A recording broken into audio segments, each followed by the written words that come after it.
Baik, selamat sore semua. Assalamualaikum warahmatullahi wabarakatuh. Sore, Semoga sore. dalam keadaan sehat, salam sejahtera bagi kita semua, Bapak, Ibu, ya, Alhamdulillah. yang Ya, sudah Pak. berkenan. Kedengaran ya suara saya ya? Clear, Pak. Dengaran Clear. Pak. Dengaran clear, Pak. Oke, baik kita mulai acara webinar kita. Ya, sebelum kita mulai webinar ini, saya mungkin memperkenalkan diri dan juga sekaligus memperkenalkan komunitas MASIBI, yaitu Masyarakat Sistem Energi Berkelanjutan Indonesia. Saya Emos Arapenta Ginting ya. Saya bersama rekan-rekan yang lain eh, membentuk komunitas masyarakat sistem energi berkelanjutan atau MASIBI. Ya, mungkin saya mau share screen sebentar ya, mungkin sekitar 10 menit. Kemudian nanti kita akan masuk ke pemaparan materi oleh narasumber kita sore hari ini, yaitu Bapak Prima Juldian yang sudah hadir bersama kita ya. Nanti pemaparan materi sekitar 30 menit, kemudian sekitar 1 jam kita bisa lanjutkan dengan tanya jawab. Ya. Baik, mungkin sambil menunggu peserta yang lain, ya mudah-mudahan ini akan terus ini ya bertambah yang bisa bergabung bersama kita sore ini. Saya izin share screen dulu ya tentang untuk memperkenalkan Mas Edi.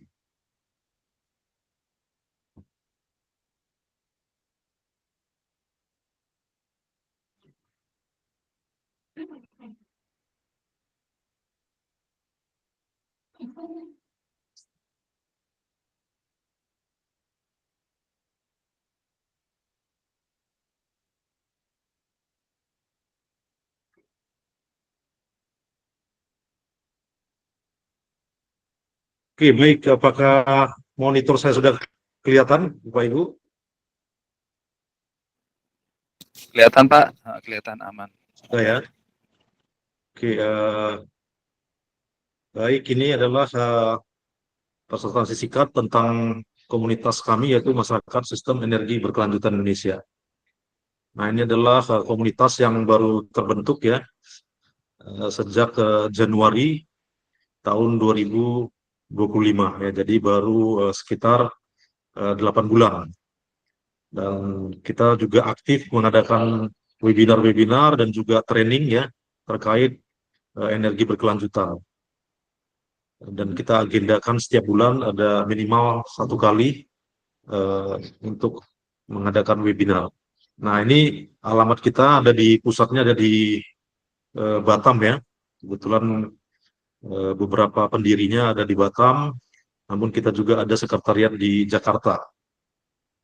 Nah, adapun visi organisasi kami yaitu ya yang menjadi visi kita adalah komunitas yang aktif sebagai motor penggerak dalam menyukseskan program ataupun mendukung kita untuk mencapai net zero emisi tahun 2060 dan terciptanya ekosistem yang berkelanjutan baik di energi, kendaraan listrik, dan juga terkait dengan emisi lingkungan atau emisi gas rumah kaca. Nah, untuk mencapai visi tersebut ya ada beberapa misi yang akan kami lakukan. Yang pertama adalah membangun sumber daya energi bersih dan ekosistem berkelanjutan Indonesia untuk kesejahteraan masyarakat yang berlandas mandiri dan keberkeadilan ya. Jadi kita harus membangun sumber daya kita berdasarkan kemandirian dan terhadap masyarakat dan semua lapisan masyarakat di Indonesia.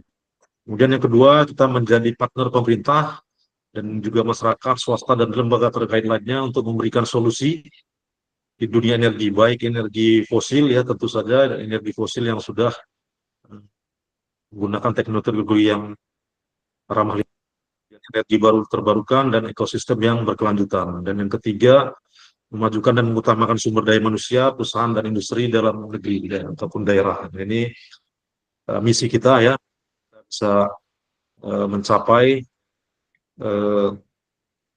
program-program pemerintah yang telah ditetapkan.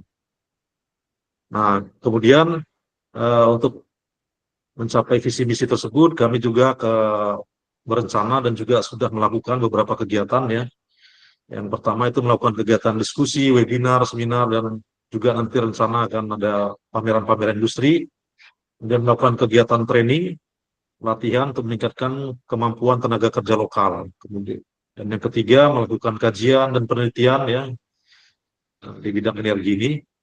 Dan yang keempat melakukan kolaborasi kerjasama baik di bidang teknologi, bisnis ya, dan juga ke penelitian ya untuk ke pengembangan energi terbarukan dan ekosistem berkelanjutan. Dan yang kelima, kami juga akan melakukan berbagai kegiatan yang mendorong partisipasi aktif tenaga kerja Indonesia, masyarakat, perusahaan, dan industri lokal supaya bisa berpartisipasi dalam pembangunan energi baru terbarukan dan juga ekosistem yang berkelanjutan. Jadi kita mengutamakan ya, mendorong supaya masyarakat dan industri lokal kita bisa maju dan berperan aktif di bidang energi. Kemudian ini sebagai informasi untuk bisa bergabung ke dalam organisasi kami ya, baik sebagai anggota maupun sebagai pengurus ya, ini ada beberapa persyaratan ya, yaitu kami berharap semakin banyak orang yang bergabung ya dalam komunitas kami nantinya. Ya itu, dan diharapkan orang-orang yang memiliki komitmen ya untuk memajukan energi di Indonesia ya demi tercapainya net zero emisi 2060, kemudian memiliki pengalaman, pengetahuan yang baik tentang energi terbarukan dan ekosistem berkelanjutan, berkomitmen memajukan tenaga kerja lokal Indonesia dan pembangunan energi baru terbarukan di tingkat nasional dan daerah, dan juga mengutamakan perusahaan dan industri lokal ya dalam untuk bisa berperan aktif dalam pengembangan energi.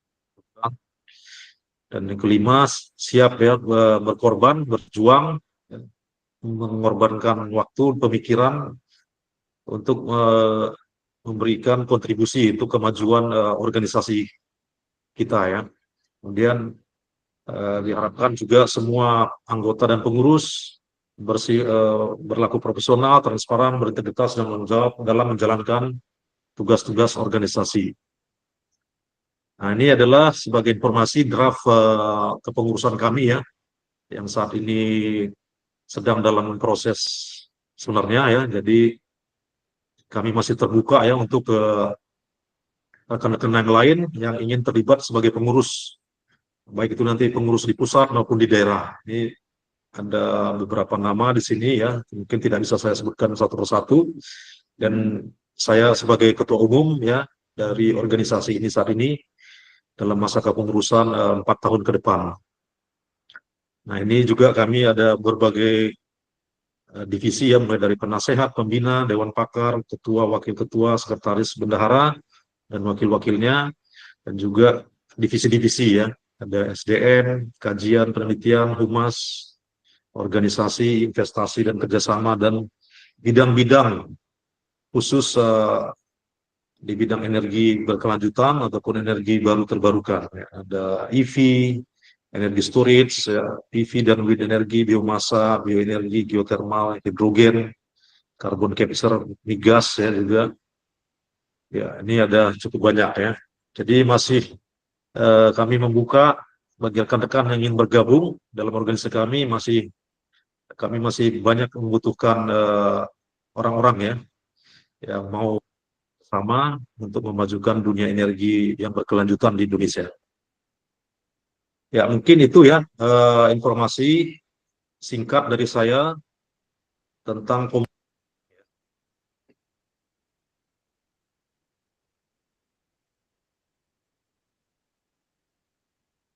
ya mungkin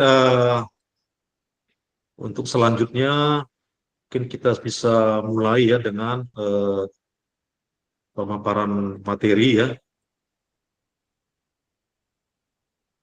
atau kalau mau ada yang ditanyakan boleh tentang organisasi kami.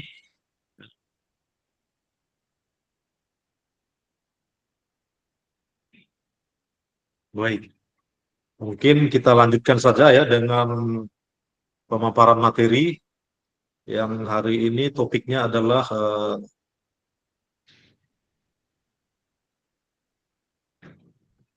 pengelolaan sampah kota untuk olah sampah menjadi energi dan material ya, dengan narasumber kita yaitu Bapak Prima Julian, STMT, ME, PhD dari BRIN ya.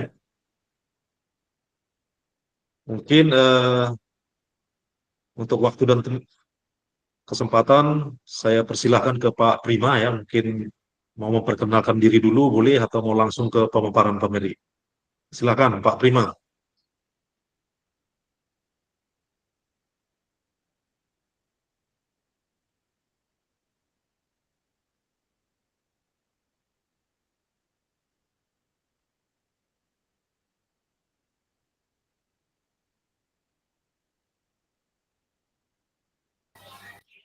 Iya, mohon izin Pak. Aduh, agak susah ya.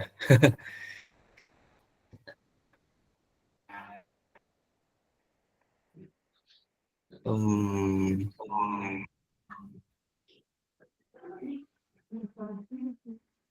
ini saya nggak bisa ini Pak ya. Ini kalau sekarang saya ngeliat nggak Pak? Sudah saya share screen belum? Sudah Pak. Oke, Sudah kelihatan Iya, Pak, Pak. sudah kelihatan Pak. siap. Ya. Belum full screen ya. Belum full screen ya. Oke. Kemudian, oke, layar saya udah kelihatan. Kalau sekarang udah full screen belum Pak? Belum. Tapi sudah cukup jelas sih. Ini belum full screen ya? Belum Pak. Ya. Belum ya? Ya, belum. Belum mode presentasi Pak. Belum ya, belum mode presentasi. Atau kalau mau ditambah zoom-nya jadi lebih besar, sekarang baru 50% sepertinya. Atau mungkin Pak Emos saja ini yang saya screen mungkin ya? Nggak apa-apa? Boleh. Ya. Yang PPT yang PowerPoint aja Pak ya?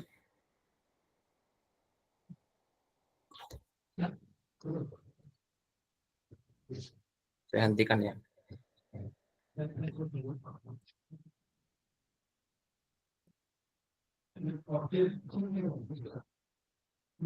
Mohon maaf Bapak dan Ibu.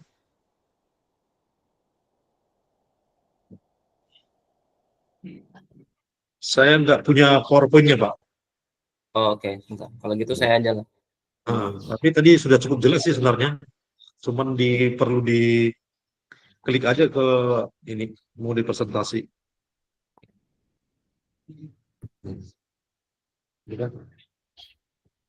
Begini bagaimana Pak? Udah oke?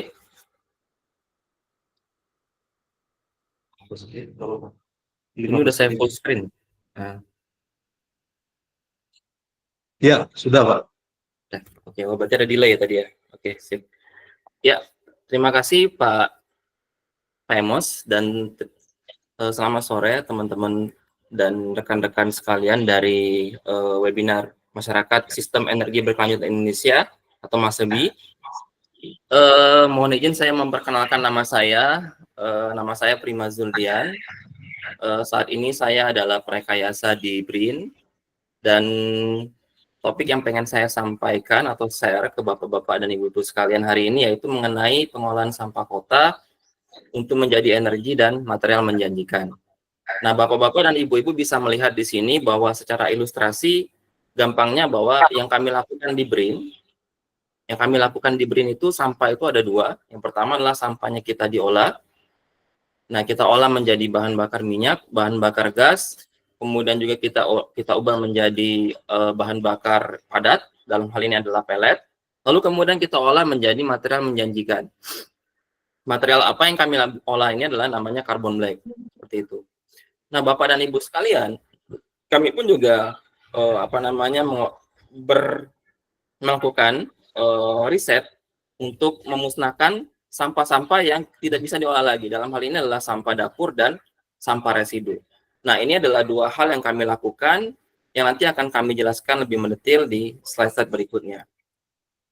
Ini profil singkat saya, Bapak dan Ibu. Saat ini saya telah terlibat dalam 14 proyek, ada 25 publikasi dan 11 paten bidang energi. Dan Di situ Bapak bisa melihat latar belakang pendidikan saya. Kemudian adalah tim kelompok riset yang saat ini di BRIN yang memang concern di waste to energy. Ada 9 yang aktif, kemudian ada 10 adalah tenaga lapangan beberapa orang. Nah, Bapak Ibu sekalian, kita akan mulai masuk ke masalah mengenai isu sampah kota. Nah, kenapa isu sampah kota ini menjadi penting atau menjadi krusial gitu? Karena emang kalau dari tahun 1950 berdasarkan data yang kami peroleh, ternyata telah meningkat akumulasi sampah itu sekitar 260 kali lipat dibandingkan dengan pertambahan penduduk dari tahun yang sama yang hanya sekitar 3 kali lipat.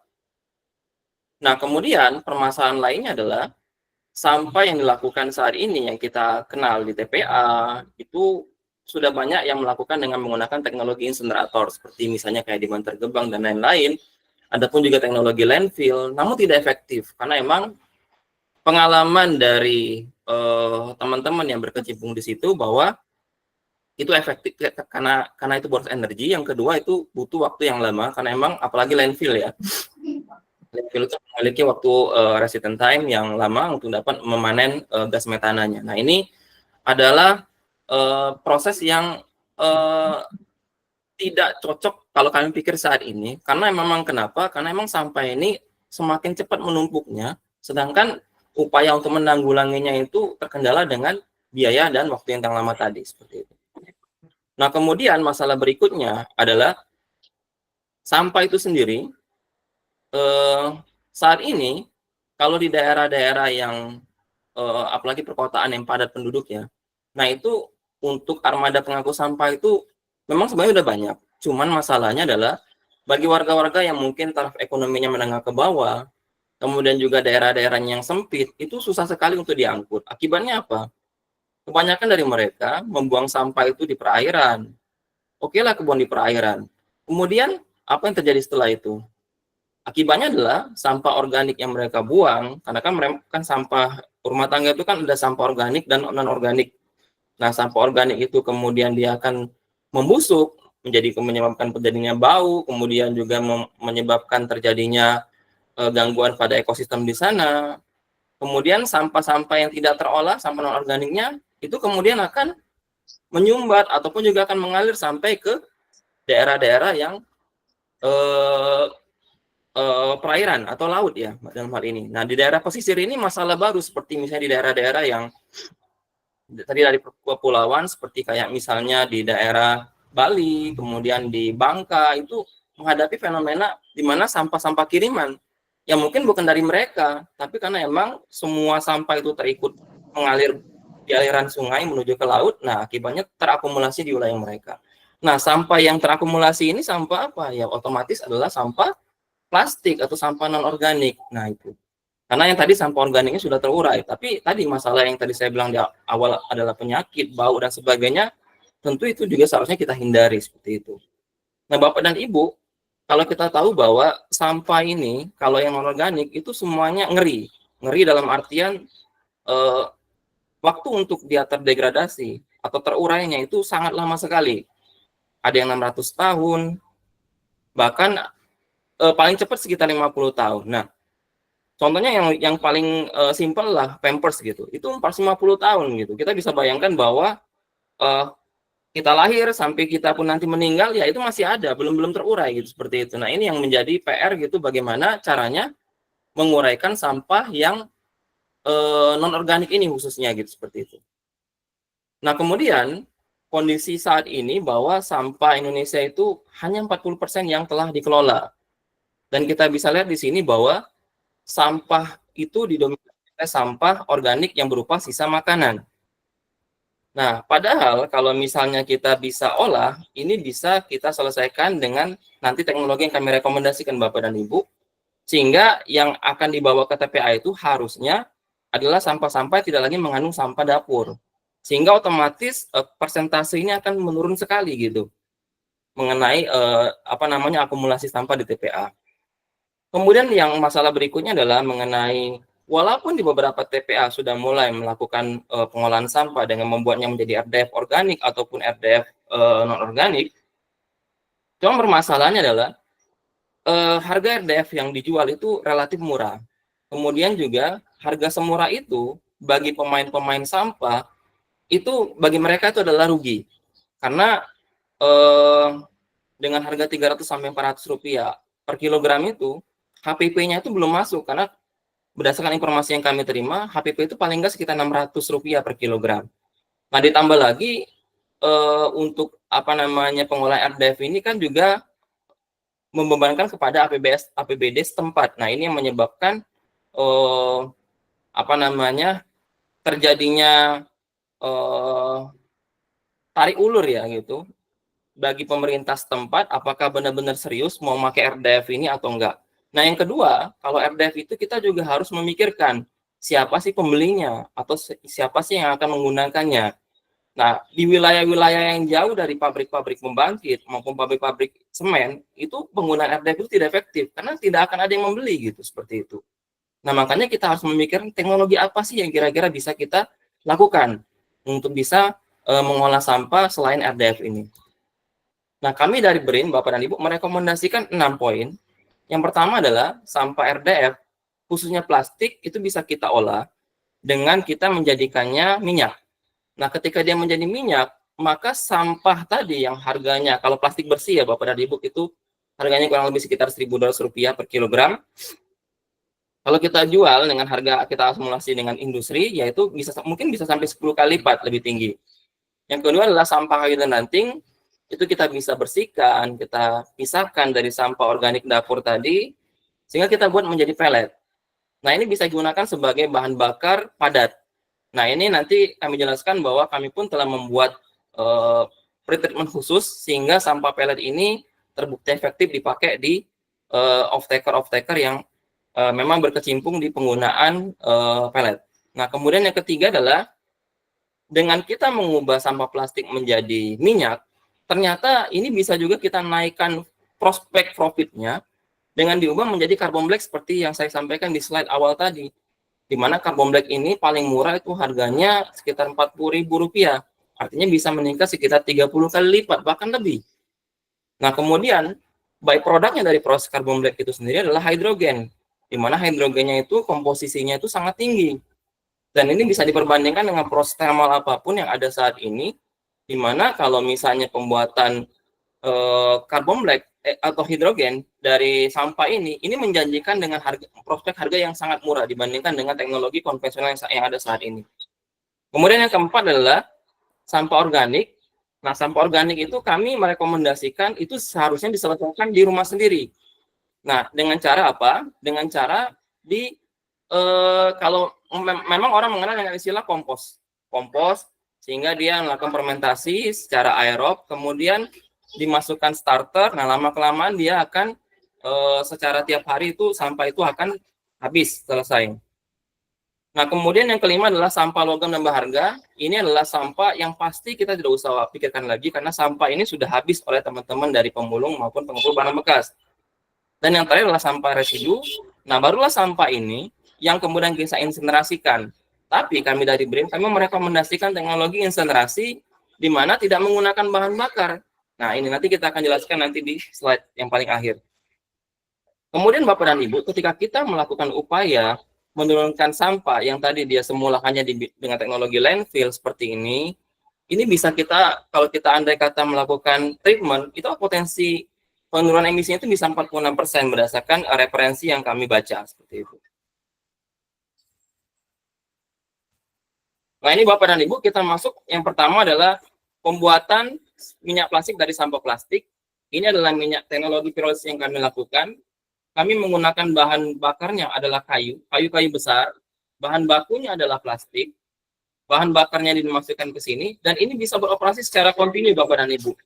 Menghasilkan minyak plastik yang nanti bisa kita gunakan langsung untuk dibakar mau di burner ataupun di kompor gitu. Nah, produk minyak plastiknya ini memang bervariasi. Ada dalam bentuk wax atau dalam bentuk yang liquid murni. Nah, kemudian kita pun juga bisa mempraksinasikannya sesuai dengan keinginan kita, apakah nanti bisa menjadi bensin, solar, dan lain-lain. Nah, ini adalah proses yang kami punya. Kami punya saat ini kapasitasnya adalah 1.200 liter atau 300 kg skala batch. Kemudian kita beroperasi pada rentang 12.500 dan rendemen saat ini kita bisa mencapai sekitar 70%. Nah, dari 70% dari 100% plastik yang kita olah, kita dapat 70% rendemen minyak plastik, kemudian akan dapat 50% syngas. Syngas ini adalah gas yang turut dihasilkan, di mana dia mengandung sejumlah gas yang dapat terbakar. Kemudian kami balikan lagi Bapak dan Ibu ke sini, ke tempat ruang bakar yang ada kayu tadi. Sehingga dia membantu menjaga, kemudian membantu mempertahankan panas pembakaran. Kemudian charnya ini adalah yang tertinggal di dalam reaktor pirolisis ini. Nah, kemudian dari proses mendapatkan 70% minyak plastik mentah ini, kami kemudian melakukan proses fraksinasi dengan cara fraksinasi sederhana, yaitu dengan settlement, di mana kemudian kita akan dapat 50% minyak plastik murni, kemudian 15% wax, dan 5% air. Nah, 50% minyak plastik murni dan 15% wax ini adalah sebenarnya bahan bakar yang sebenarnya langsung saja dipakai untuk dibakar gitu. Sebenarnya sangat mudah gitu untuk dipakai, diimplementasikan. Bisa dipakai tadi seperti di burner, di kompor. Nah, kalaupun kita misalnya riset mau melakukan fraksinasi untuk menggantikan, untuk dijadikan beberapa tipe, ya itu boleh-boleh saja gitu. Cuman kalau pakai sama plastik ini, kita seperti harus ingat bahwa sama plastik ini kan adalah bahan baku yang bermacam-macam tiap hari. Jadi dia tidak stabil komposisinya. Jadi kalau paling amannya memang penggunaan minyak plastik itu hanya sebagai bahan bakar aja langsung. Nah, di sini Bapak dan Ibu, kami pun juga melakukan kerjasama dengan mitra yang ada di UMKM Balikpapan. Kami membuat kompor, ini kompor yang kami buat sendiri. Dan kompor ini adalah kompor yang bisa menangani bahan bakarnya berupa dalam kondisi fase wax tadi, seperti kami bilang di awal, sama plastik, sama dengan minyak. Nah, di sini ada bagian tungku pembakaran, kemudian jalur panas, kemudian juga penampung bahan bakar, kemudian ada pemanas tambahan. Ini mungkin baru, belum ada di Indonesia kompor ini. Tapi kalau misalnya ini kita benar-benar merealisasikan pembuatan atau pengolahan minyak plastik, tentunya ini akan bisa menanggulangi permasalahan kelangkaan LPG dimanapun. Karena selagi di daerah itu punya manusia, ada manusia, pasti ada sampah plastik, nah itu bisa menjadi bahan bakar.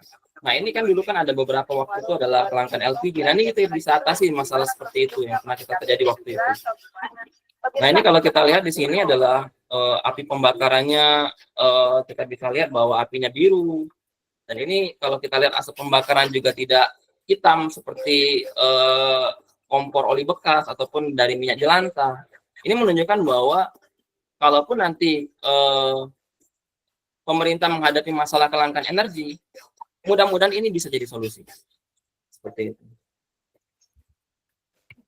Kemudian Bapak dan Ibu, kalau kami pun juga melakukan teknologi pengolahan, yang kedua adalah pengolahan sampah yang berupa, selain dari sampah dapur, yang berupa sampah daun dan ranting, itu menjadi gas atau syngas. Nah, ini adalah teknologi yang kami kembangkan, yaitu gasifikasi dengan tipe fixed bed, di mana dari sini kami bisa menghasilkan syngas yang dapat dibakar kurang lebih selama 2,5 jam dengan kapasitas operasi 65 kg per jam, dan hasil syngasnya cukup tinggi, nilai kalorinya terbukti bisa membakar hingga 1000 derajat Celcius. Ini flare yang kami uji coba gitu di sini. Nah, kami menggunakan bahan baku untuk mengubah padatan atau pelet tadi, itu adalah bahan baku yang berupa murni sampah dari daun dan ranting. Nah, daun ranting tadi kan kalau kita dilihat di awal di pirolisis kan itu yang untuk bahan bakarnya itu kan besar-besar. Nah, kami tidak melihat yang di situ. Kami mempermudahnya yaitu dengan menggunakan sampah-sampah daun dan ranting yang memang dalam ranting-ranting yang kecil. Jadi tidak usah treatment yang khusus itu, sehingga mudah, tinggal kita masukin crusher, kemudian jadi pellet, kemudian kita bisa ubah menjadi syngas. Nah, syngas ini bisa nanti ke depan bisa kita gunakan sebagai pengganti bahan bakar gas LPG. Karena secara nilai kalori ya walaupun tidak setinggi LPG ya, tapi kan kalau kita masak ibaratnya di rumah itu, kita kan sebenarnya kalau bakar pakai LPG itu banyakkan buang panasnya. Butuh panas cuma sekitar 100 sampai 200, tapi ketika dikasih LPG, padahal LPG itu kalau dipanaskan bisa sampai 2000 derajat kan. Nah, ini banyak yang kebuang. Nah, kenapa kita tidak efisien saja menggunakan ini gitu? Seperti itu. Nah, kemudian ini adalah nilai kalornya, hasilnya. Nah, kemudian kita pun juga mengembangkan jenis gasifikasi yang lain. Saat ini juga kita kembangkan teknologi ini. Namanya gasifikasi fixed bed juga, yang generasi kedua.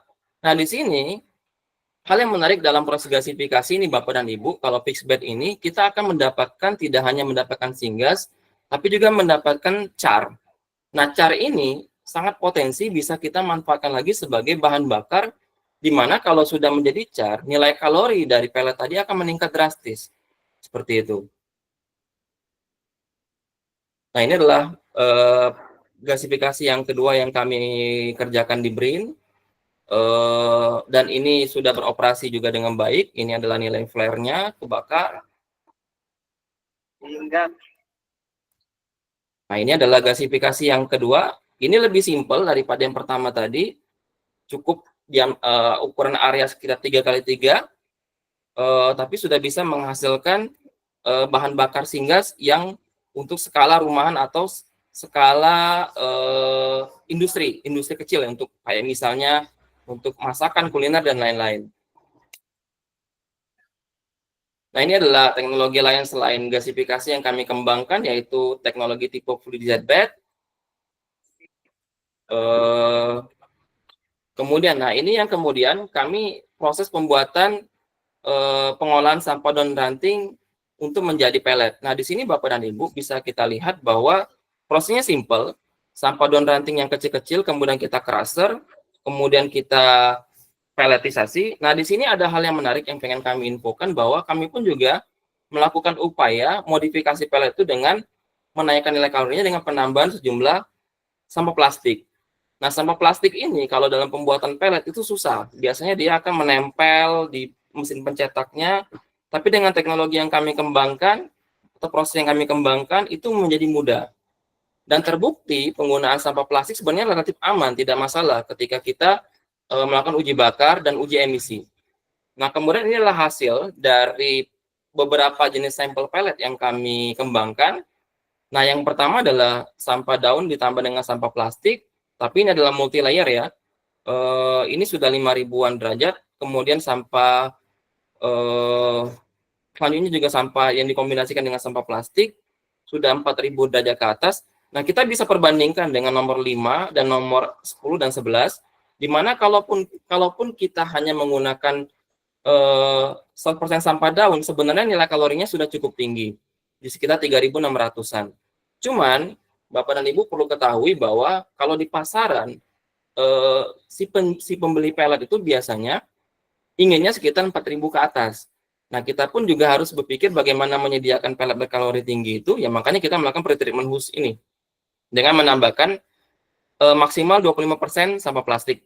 Karena memang secara aturannya memang sampah plastik itu tidak boleh lebih dari 25%. Nah, kemudian tadi yang dari gasifikasi, setelah dia dapat syngas yang untuk jadi kompor, itu pun juga kita bisa manfaatkan lagi. Nah, kami di nomor 12 sampai 14 ternyata kami melihat bahwa setelah jadi char atau arang, ya, dia belum jadi abu tapi jadi arang, dia sudah menyusut ukuran pelletnya, ternyata dia bisa menaik signifikan ininya, nilai kalorinya. Kita bisa lihat bahwa dari sampah daun tadi yang hanya 3.600, ketika dia udah menjadi pellet, itu menjadi 5.000-an ke atas. Begitupun juga dengan sampah ranting dan sebagainya. Nah, ini menunjukkan bahwa kalau kita mau mengolah sampah organik, teknologi yang paling pas adalah pellet sama gasifikasi. Ini adalah kalau menurut rekomendasi kami adalah klop untuk bisa mendapatkan energi, kemudian juga mendapatkan bahan bakar padat yang bernilai jual tinggi. Kalau saat ini harga pellet itu kurang lebih sekitar 1.600 Bapak dan Ibu, paling murah per kilonya. Tapi itu untuk partai besar. Kalau Bapak Ibu bisa cari di marketplace yang ada di internet, itu paling murah Rp3.000 per kilonya. Nah, ini adalah implementasi penggunaan pellet sendiri kepada mitra kami. Dan di sini adalah mitra kami adalah produsen burner.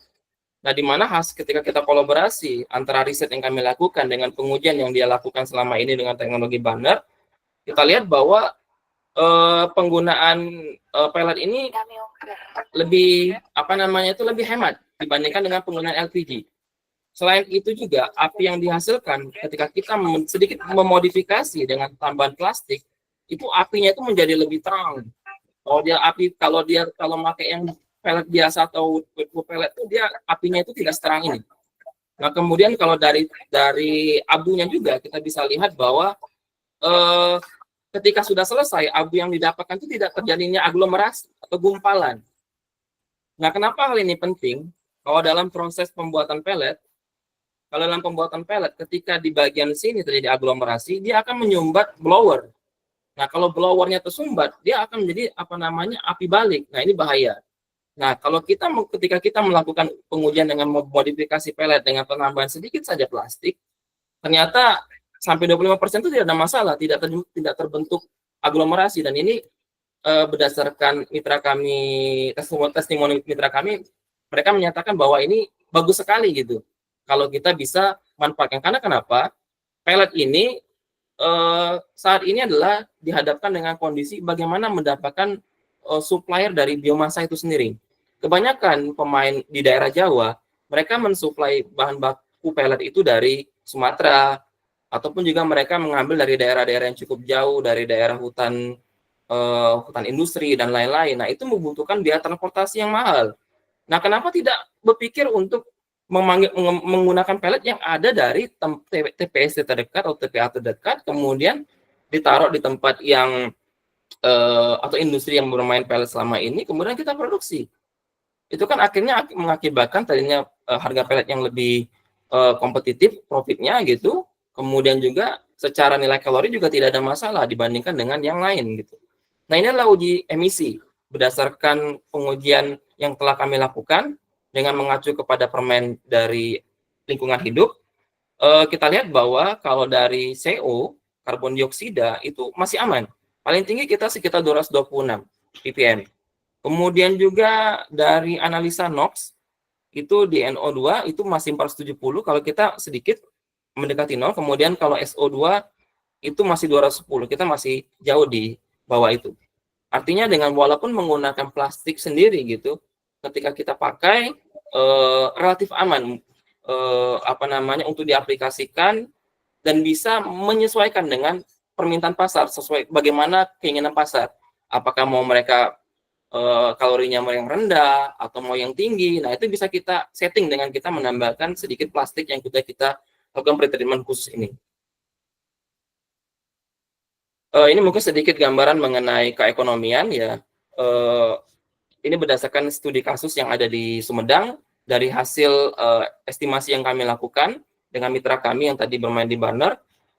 Kita hitung bahwa ternyata dengan penggunaan pelet ini bisa menghemat penggunaan LPG dengan tadi LPG industri ya, sekitar yang 12 kg itu, sehingga dengan sekitar 25-72% penggunaan biayanya lebih murah dibandingkan dengan LPG yang non subsidi tadi. Kemudian Bapak dan Ibu, kami di BRIN, kami pun juga membuat tadi yang saya sampaikan di sebelumnya, bagaimana mengolah sampah dapur selain daun dan ranting itu di rumah. Nah, ini adalah Lasamor yang kami kembangkan di BRIN. Nah, ini adalah teknologi pengolahan sampah organik yang dia bisa diputar, dan di sini kelebihannya apa? Di sini adalah perforasi yang tujuannya adalah untuk saturasi udara, kemudian juga pengurangan lindi. Jadi dengan kita cukup memasukkan starternya berupa pupuk yang kita bisa beli di toko-toko tanaman yang harganya sekitar 10.000 itu, dimasukkan, kurang lebih sampai 6 bulan itu tidak akan penuh Bapak dan Ibu. Caranya apa? Yang dimasukkan adalah sampah dapur. Sampah dapur yang mudah terurai. Apa itu contohnya? Sayur-sayuran, buah-buahan. Tapi jangan memasukkan yang susah terurai. Contohnya apa? Tulang-tulang besar misalnya, tulang sapi, itu nggak bisa terurai. Misalnya biji salak itu nggak bisa terurai. Nah, kalau kita konsisten misalnya untuk memilah sampah ini, kemudian kita selesaikan di rumah, ini insya Allah nanti permasalahan sampah yang busuk tadi, itu bisa selesai di rumah. Jadi yang tinggal dibawa ke TPA atau TPST itu adalah sampah-sampah yang tidak menimbulkan potensi bau yang tidak sedap tadi, gitu, seperti itu. Dan ini pun juga sebenarnya ketika sekitar 6 bulan, kalau kita berkeinginan untuk, misalnya kita tarik itu, sejumlah starter tadi bersamaan dengan sampah-sampah ini bisa digunakan sebagai pupuk sebenarnya. Pupuk untuk bisa menyuburkan tanaman Bapak dan Ibu, kemudian kita bisa gantikan baru dengan starter yang baru. Tidak ada masalah. Seperti itu. Saat ini udah terjual kurang lebih sekitar 25 unit Bapak dan Ibu dengan harga kalau partai besar kita bisa jual 500 ribuan, tapi kalau saat ini kalau per unit memang harga HPP-nya kurang lebih sekitar 1 juta. Nah, ini adalah hasil pengujian yang kami lakukan dengan menggunakan lah Samur tadi. Kita bisa lihat bahwa kalau misalnya kita menambahkan massa sampah sampai 24 hari kami melakukan pengujian, itu seharusnya mencapai 46 kg. Tapi kalau lihat di sini bahwa ternyata ketika di beberapa hari, di hari ke-10, itu mulai terjadi namanya dia asimtot. Jadi dia udah mulai kurvanya itu eksponensial, kemudian dia tidak linear lagi seperti itu. Ini yang menunjukkan saya bilang tadi di awal bahwa di sebelumnya tadi adalah bahwa penggunaan Lasamor tujuannya adalah membuat sampah organik itu habis dan tidak usah bingung untuk menggantinya karena pasti akumulasi sampah dalam situ tidak akan penuh. Nah, kemudian Bapak dan Ibu, tadi saya sudah membahas sampah plastik jadi minyak, sampah pellet daun ranting jadi pellet, kemudian jadi gasifikasi. Kemudian juga sampah dapur kita ubah, kita selesaikan di rumah sendiri. Nah, kemudian saya pengen menyampaikan di sini adalah prospek pembuatan sampah menjadi bahan material yang menjanjikan. Yang tadi saya bilang adalah carbon black. Nah, konsepnya gampang, yaitu dengan sederhana sih maksud saya gitu. Karena memang carbon black ini adalah prosesnya memang pirolisis ultra tinggi temperaturnya di 1000 sampai 1600 Celcius. Dan selama ini teknologi ini hanya menggunakan bahan baku dan bahan bakar fosil, baik berupa minyak bumi maupun gas alam untuk mendapatkan carbon black yang penggunaannya adalah 90% untuk digunakan di pabrik ban. Karena dia sebagai filler di ban. Nah, kemudian kalau kami di sini, kami merekomendasikan bahwa carbon black yang kami buat ini adalah dari sampah. Caranya bagaimana? Yaitu dengan memanfaatkan sejumlah minyak pirolisis yang tadi kita udah peroleh, yang tadi kita bisa langsung bakar, tapi pun kita bisa ekstrak, kita hilangkan airnya, kita manfaatkan sebagai bahan baku di sini. Kemudian juga kita bisa campurkan dengan sejumlah tar dari gasifikasi, kemudian dicampur. Ini sebagai bahan baku, kemudian kita fogging atau menjadi fase nano atau atomizer. Kemudian dengan pembakaran menggunakan LPG.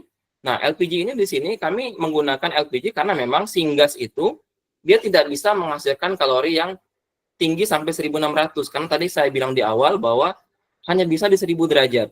Nah, untuk itu kami mengejar penggunaan atau temperatur tinggi ini yaitu dengan menambahkan LPG sehingga saat ini adalah dengan penggunaan LPG kurang lebih sekitar 70% dengan ditambahkan syngas 30% itu bisa dilakukan untuk mendapatkan carbon black. Nah, kemudian carbon black ini akan menghasilkan byproduct-nya adalah hidrogen. Dan hidrogen ini sampai saat ini kami belum menemukan, tapi potensinya luar biasa sekali karena memang dia nilai kalorinya tinggi. Nah, carbon black production ini prosesnya simpel Bapak dan Ibu. Kita itu kalau di minyak itu kan syaratnya tidak boleh mengandung oksigen.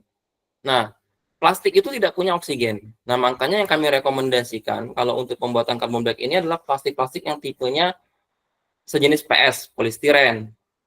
Nah, polistiren itu sedikit kandungan O-nya. Kemudian LDPE, HDPE itu juga sedikit. Nah, ketika dia terurai pada suhu tinggi, dia akan hanya menghasilkan karbon padat di sini, kemudian hidrogen. Akan tetapi, kalaupun kita mendapatkan plastik yang jelek, dan otomatis mengandung oksigen, itu tidak ada masalah sebenarnya. Tetap akan jadi carbon black juga, namun rendemennya menjadi lebih kecil. Kayak gitu. Karena dia sebagian terdistrakt menjadi syngas yang lain, seperti CO, CO2, dan lain-lain. Nah, ini prosesnya Bapak dan Ibu. Saya sampaikan tadi adalah minyak pirolisis, kemudian kita atomizer. Ketika di sini, tapi di awal tadi, kita harus memanaskan ruang bakar dulu sampai sekitar 1300 derajat Celcius. Lalu kemudian dengan menggunakan LPG dan oksigen tadi ya, ketika udah sampai, kemudian kita atomizer di sini, lalu kita injeksikan, lalu kemudian di sini kita harus di-quenching dengan menggunakan steam. Quenching ini adalah untuk memutus reaksi secara tiba-tiba, sehingga jangan sampai carbon black yang udah kebentuk itu berasosiasi dengan oksigen atau reaksi komponen lain sehingga dia tidak menjadi karbon murni lagi. Nah, ketika dia udah di-quenching, dia akan terakumulasi di sini karbon padatnya. Kemudian bagian yang masih lolos dari filter, yang namanya 10 ini adalah filter, kemudian akan kita spray, kemudian kita akan tangkap untuk kita keringkan karbon black yang tertangkap oleh air dari spray tadi. Nah, kemudian Bapak dan Ibu, ini adalah prosesnya. Carbon black yang kami punya di lab. Ini adalah hidrogen ya. Kenapa berwarna hitam? Karena memang di bagian filter yang warna hijau ini, yang warna silver ini, karena dia karbon itu sangat kecil sekali, filter yang kami punya itu tidak bisa menyaringnya atau menahannya gitu. Sehingga mengakibatkan masih terbawa bersama dengan gas yang kaya dengan hidrogen ini. Nah, kalaupun kita bisa ke depan menangkapnya, ini akan sangat bagus sekali. Karena memang masih sangat banyak sekali yang lepas gitu. Nah, ini adalah carbon black yang kami terima atau kami kumpulkan di dalam bagian filter yang ketangkap di bagian yang di silver tadi. Ini adalah bagian carbon black yang setelah di spray sehingga dia ikut mengalir bersama air yang keluar. Nah, ini adalah kualitas dari carbon black yang kami produksi. Nah, di sini Bapak dan Ibu perlu diketahui bahwa dalam pembuatan ban itu banyak sekali grade jenis carbon black yang diprasyaratkan. Nah, di sini ada N110 sampai ke N990. Kalau kita lihat di sini adalah penampang ban. Nah, ban itu sendiri di setiap bagian, kalau kita lihat ini bagian tapak ya, ini bagian samping Bapak dan Ibu. Di setiap bagian itu memiliki spesifikasi atau jenis carbon black yang beda-beda jenisnya. Seperti di samping itu N600 gitu. Kalau yang bagian tapak ini adalah yang N100 karena dia spesifikasinya paling tinggi. Nah, saat ini kami dari BRIN, kami sudah bisa mencapai N550. Artinya untuk bagian samping sama bagian yang tinggal bagian tapak gitu yang belum kami dapatkan saat ini. Ya, kami ke depan kalau misalnya kami optimis ketika nanti kami bisa menangkap tadi yang terbawa oleh hidrogen tadi bersama hidrogen itu lebih maksimal. Kami yakin itu adalah N100 karena memang dia semakin kecil partikelnya dan surface area semakin tinggi. Nah, ini secara morfologi sudah sama dengan referensi carbon black yang ada. Kemudian ini adalah kandungan hidrogen dari carbon black tadi, dari proses byproduct carbon black tadi. Kita bisa lihat Bapak dan Ibu, kita bisa melihat bahwa di sini 66%. Sedikit ada impurities, tapi tidak ada masalah sebenarnya karena memang karena kan itu prosesnya berjalan secara negatif pressure sehingga ada sedikit kemungkinan udara-udara luar sedikit masuk sehingga dia menaikkan nilai nitrogen. Kalau ideal itu sekitar 85% ke atas Bapak dan Ibu kalau kita bisa mendapatkan murni hidrogennya. Nah, ini adalah syarat untuk carbon black. Carbon black ini adalah syaratnya adalah harus memiliki nilai karbon atau unsur karbon yang 96%. Kalau dia kurang dari itu, tidak bisa, karena dia berarti akan banyak sekali impuritiesnya, seperti metal, logam, dan lain-lain. Ketika dia menjadi filler, itu tidak membuat rekatan antara rubber atau karet untuk pembuatan ban itu dengan carbon black itu menjadi maksimal. Nah, di sini kami sudah mendapatkan nilai sampai 96%. Nah, ini adalah ketika kita melakukan uji bersama dengan mitra. Ini adalah PT Inoak. Di sini kami melakukan pengujian untuk pembuatan kompon. Kompon itu apa? Kompon itu adalah bahan baku pembuatan ban, tapi itu sudah dalam bentuk lembaran-lembaran yang sudah siap cetak untuk dijadiin ban. Nah, di sini kami sudah melakukan pengujian carbon black yang kami produksi. Disimpulkan bahwa carbon black yang kami produksi itu bisa menggantikan penggunaan carbon black yang mereka pakai saat ini. Karena secara berdasarkan informasi dari mereka, carbon black yang mereka pakai ini adalah carbon black yang diproduksi oleh satu-satunya pemain atau produsen carbon black yang ada di Indonesia, yaitu Cabot. Nah, Cabot itu sendiri saat ini kita dengar bahwa memang mereka mungkin saat ini hanya mengandalkan impor dari Amerika dan PT ini pun juga mereka juga mengimpor tidak hanya dari Cabot tapi dari India. Artinya kalau kita bisa membuat plan yang lebih besar, kemudian kita masifkan teknologi ini dan di mana nanti ketika semua daerah itu sudah punya plan yang tadi kami sebutkan dari nomor A sampai F tadi, 1 sampai 6 itu bisa terbentuk, otomatis kan akan adanya instalasi-instalasi carbon black ini juga, kita tidak usah bingung bagaimana menjualnya, karena di Indonesia sendiri pemainnya atau suppliernya itu masih terbatas, kemudian demand-nya tinggi, gitu. Karena otomotif Indonesia tuh terus meningkat dari waktu ke waktu, permintaannya tinggi, kemudian juga kita tidak usah bingung bagaimana menjual carbon black ini kalau kita yakin bahwa dengan menggunakan teknologi ini harga carbon black yang akan kita peroleh itu lebih murah, seperti itu. Nah, Bapak dan Ibu, kami pun juga dari BRIN, kami pun juga mengembangkan PCM. PCM itu adalah packaging material yang dimana tetap menggunakan carbon black juga, tapi kami memanfaatkan carbon black itu sebagai material yang bisa menahan heat stroke. Nah, carbon black itu ternyata unik. Dia memiliki konduktivitas thermal yang rendah, artinya dia tidak menghantarkan listrik, tapi dia memiliki heat resistance yang tinggi, sehingga dia bisa mempertahankan suhu tubuh. Nah, simpelnya kami bekerjasama dengan mitra, kami membuat jaket anti heat stroke ini untuk membantu teman-teman yang melaksanakan ibadah haji.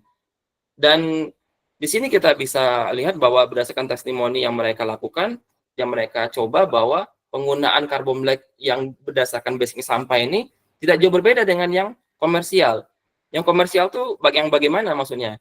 Karena di tahun 2021 dulu, tahun semenjak Menteri Agama Yakut waktu itu menjabat, dulu sempat dari mitra ini, Sosio Startup ini, sebelum bertemu kami, mereka membuat material PCM tadi, mereka mengimpor dari Singapura. Sehingga menyebabkan harga satu jaket ini, itu secara HPP-nya sekitar 20 juta. Nah, kami membantu mereka dengan menganalisis komposisi yang ada di Singapura tadi, kami bantu dan kami lihat bahwa ternyata dengan penggunaan carbon black yang kami produksi, ternyata kualitas tidak jauh beda, dan ternyata benar-benar juga efektif hasilnya. Sehingga saat ini, kalaupun nanti kita bisa membuat jaket anti heat stroke ini, kita cukup menggunakan dana kurang lebih sekitar maksimal Rp500.000 per jaket. Nah, ini adalah pengembangan lebih jauh dari jaket anti heat stroke yang kami kembangkan. Nah, di sini kami tidak hanya berorientasi lagi untuk jamaah haji, tapi juga kami ke sektor-sektor industri yang lain, seperti misalkan kayak di transportasi untuk teman-teman ojek online yang mereka terpapar dengan sinar matahari secara langsung tiap hari. Kemudian juga di industri-industri yang konstruksi, manufaktur yang memang mereka para pekerjanya memang terpapar dengan langsung dengan sinar matahari juga. Nah, memang secara pack-nya atau dalam phase-nya ini memang masih sama dengan yang sebelumnya, masih menggunakan pack-pack. Nah, pack-pack ini yang saya bilang tadi, ini sudah jauh lebih murah, sehingga hanya segini sekitar Rp500.000. Sebelumnya hanya bisa 20 juta untuk bisa mendapatkan PCM yang efektif untuk mempertahankan tubuh dan mencegah heat stroke. Nah, kami saat ini juga melakukan kerjasama riset, walaupun belum formal ya, dengan PT Teknologi Jahit Indonesia. Kami membuat material vest yang lebih mudah dan lebih nyaman, sehingga penggunaan pack-pack tadi itu bisa lebih diminati oleh teman-teman atau off-taker yang mau berinvestasi di sini. Nah, kami memang saat ini kami sudah melakukan riset gitu dengan menggunakan beberapa bahan, dan alhamdulillah ini adalah yang terakhir yang kami kembangkan untuk phase di konstruksi. Mudah-mudahan ini akan ada update ke depannya seperti itu. Nah, ini Bapak dan Ibu, yang terakhir adalah ketika kita tadi telah menyelesaikan sampah organik dan organik, tinggallah sampah residu. Sampah residu ini adalah sampah yang tadi yang tidak bisa kita manfaatkan lagi, kain, contohnya pampers dan lain-lain, barulah kita bakar. Nah, yang kami kembangkan saat ini, kami bekerja sama dengan mitra dari PT Cai Caangon yang di Magetan. Kami mengembangkan teknologi insinerator, tapi bukan insinerator yang pada umumnya. Kami tidak menggunakan bahan bakar minyak sama sekali untuk memulai atau startup pembakaran. Kami pun tidak menggunakan listrik sama sekali untuk mensuplai udara masuk. Kami menggunakan teknologi yang memanfaatkan aerodinamika dari udara dengan perbedaan suhu dan tekanan, sehingga mengakibatkan udara itu bisa mengalir secara kontinu dari pengapian menuju ke insenerator. Nah, kemudian di sini pun juga kita mengembangkan teknologi tambahan pembakaran, yaitu dengan oksidator, yaitu untuk memastikan bahwa gas-gas pembakaran yang mungkin masih belum terbakar maksimal atau mungkin terjadi pembakaran tidak sempurna, sehingga menghasilkan produk seperti syngas tadi yang dapat terbakar, itu bisa kita bakar kembali dengan menggunakan udara tambahan yang masuk bersama dengan sampah. Nah, ini alhamdulillah ini sudah kita patenkan, dan saat ini udah puluhan udah dibangun, dan testimoninya alhamdulillah tidak ada masalah gitu. Dan Bapak Ibu bisa lihat di sini bahwa ini adalah hasil pembakarannya. Nah, ini adalah prinsip kami tidak menggunakan listrik, karena kami hanya menggunakan perbedaan tekanan. Karena ketika udara panas, tekanan akan naik. Ketika tekanan naik, udara yang lain akan masuk. Tekanan yang lebih tinggi akan masuk ke bagian pengapian, seperti itu. Sehingga yang paling penting adalah bagaimana membuat ruang bakar ini menjadi bisa seperti ini. Nah, itu. Nah, ini adalah proses pembakarannya dan sudah berjalan di beberapa tempat. Ada yang di Kalimantan, di Riau. Bapak Ibu tadi bisa lihat bahwa di sini kan ada asapnya nih. Di sini ada pembakaran, tapi kita bisa lihat bahwa asapnya itu tidak terlihat atau invisible ya. Menunjukkan bahwa pembakarannya sudah benar-benar bersih, karena kami yakinkan bahwa tidak ada lagi gas-gas hitam. Gas-gas hitam itu adalah gas-gas yang masih kebakar atau belum sempurna terbakar. Nah, sehingga dia terlepas. Nah, ketika kita bisa mengatasi gas yang berwarna atau asap berwarna hitam yang tidak sempurna terbakar tadi dengan pembakaran tambahan tadi yang di sini, sehingga akan melepaskan gas yang berupa CO2 dan H2O. Bapak Ibu bisa bayangkan bahwa knalpot kendaraan itu kan pasti mengandung CO2 dan H2O. Nah, seperti itulah beningnya. Artinya kalau dia pembakaran sempurna tentu akan menghasilkan kualitas asap seperti asap kendaraan yang bermotor ataupun kendaraan mobil seperti itu. Nah, halo, Assalamualaikum. Bapak Ibu sekalian, ini adalah sedikit informasi mengenai paten yang kami peroleh, yang tadi adalah mencakup beberapa teknologi yang saya sampaikan dari awal tadi. Besar dari kami, mudah-mudahan ke depan kita bisa kolaborasi dari BRIN gitu. Tentu kami terbuka gitu dengan teman-teman di sini dari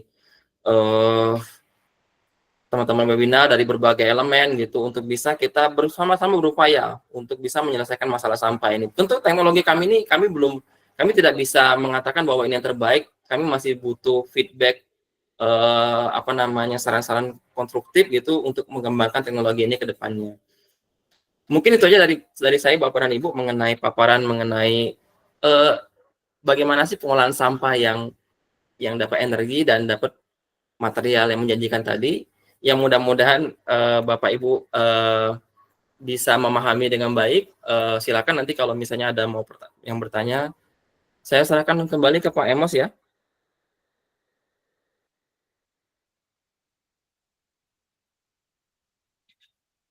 Pak Emos, silakan Pak. Ya baik, terima kasih Pak Prima atas pemaparan materinya. Udah sore hari ini ya, luar biasa.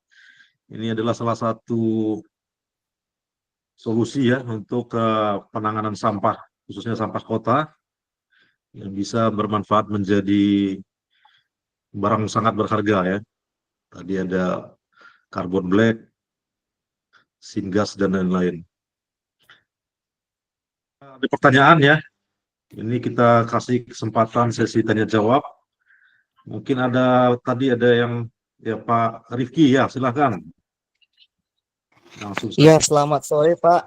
Selamat Saya sore, Pak. Rizky dari Institut Teknologi Sumatera Pak. Jadi kami pun di Lampung sini juga Boleh di nyalakan challenge kamera itu mungkin? sama PEM. Ya Pak, Ya. mohon maaf nih Pak. Ya, kami dari kampus Pak juga di challenge sama pemerintah di Pemda Lampung untuk bisa mengelola sampah juga. Jadi salah satunya kita memang sedang merancang insenerator begitu. Dan di sini saya lihat juga ada desain insenerator ya, yang tanpa menggunakan bahan bakar dan juga listrik. Iya. Nah, kira-kira bagaimana kriteria dari sampah yang bisa dioperasikan pada alat ini, Pak? Terima kasih. Jadi insenerator yang kami buat ini Pak, jenis sampahnya apa saja, kecuali sampah kaca ya Pak ya, tentunya ya. Kalau misalnya pakai sampah yang logam pun itu pun masih boleh kalau mau pakai yang sejenis kayak wadah apa namanya sampah-sampah minuman kaleng itu masih bisa karena 600 derajat itu akan meleleh sampah-sampah aluminium itu. Nah kemudian dari segi kualitasnya apakah dia harus basah atau kering? Kami malahan menggunakan teknologi ini sampah basah sekalipun malahan masih disenangi Pak.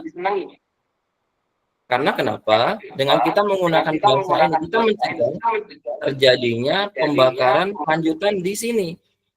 Karena kan di sini kan ada namanya proses pembakaran ya. Kalau semakin basah ada air, itu akan mengakibatkan suplai oksigen itu makin banyak. Nah, air itu ketika dia di suhu tinggi, kalau pembakaran insenerator ini bisa 2000 mendekati 2000 derajat Pak di sini. Nah, ketika di sini steam itu akan berubah menjadi steam kering atau superheated steam. Nah, di mana dia akan bisa bukan memadamkan api, tapi dia membesar nyala api. Nah, ketika dia membesar nyala api, itu akibatnya semakin maksimal dia untuk membakar sampah itu tadi di awal. Nah, kalau itu kondisinya pakai sampah basah ya, artinya menguntungkan kalau pakai yang sampah basah. Nah, kami justru menghindari sampah yang terlalu kering. Kalau sampah terlalu kering, karena memang tadi kita tidak menggunakan listrik, artinya kan sampah itu kan kekuatan udara atau blowernya itu kan bukan udara ya, bukan blower ya maksudnya. Aliran udaranya itu tidak secepat kalau pakai blower. Nah, sehingga kecepatan dia untuk menghabisi sampah di sini dengan pakai aliran udara tadi itu mungkin tidak seimbang komposisi udaranya. Mengakibatkan tadi terjadi pembakaran tidak sempurna. Nah, itu yang makanya kita perlu dibakar di sini lagi. Nah, seperti itu. Nah, makanya kalau dalam pretreatment-nya, kalau sampah yang sangat kering itu, biasanya kita sirami, Pak. Kita siram, biar dia agak sedikit basah. Karena untuk mencegah tadi, terjadinya pembakaran yang di sini. Harapannya yang di sini tidak berat lagi dia membakar.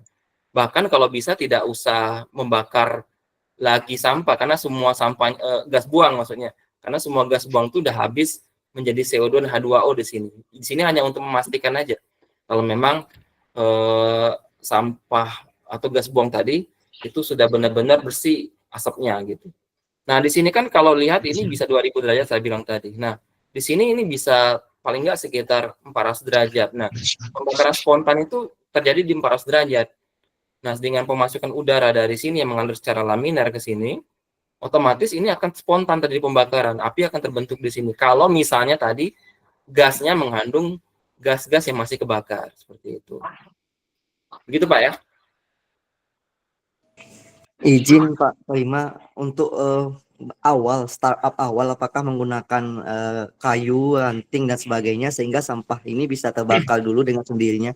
Kalau startup awal memang pakai kayu dan ranting, Pak. Sekitar 15 menit untuk pengapian di sini. Di sini ada namanya lubang kontrol api. Nah, ketika nanti api di sini udah nyampe gitu, lalu kemudian kita bisa bertahap dikit-dikit untuk memasukkannya. Tapi ini Pak, insenerator ini beroperasi secara kontinu ya Pak. Jadi bukan kontinu, maksudnya itu beroperasi secara batch tapi sekian jam, kurang lebih sekitar 10 jam. Nah, ketika kita selesai di jam ke-10, itu masih panas sekali dalam sini Pak. Sehingga ketika kita startup lagi besoknya itu tidak berat. Karena sampah di sini sudah panas ruangan ini masih ada baranya. Ibaratkan di sini kan ada batanya Pak ya, batanya masih merah seperti itu. Jadi tidak berat. Yang berat itu hanya di startup awal pertama kali ketika kita baru memulai untuk menggunakan oksinerator ini. Ya Pak. Iya Pak, berarti kan untuk sampah dengan kadar air di atas 25% pun masih bisa dioperasikan pada alat ini ya. Karena memang biasanya sampah basah itu 70% Mbak, kandungan airnya.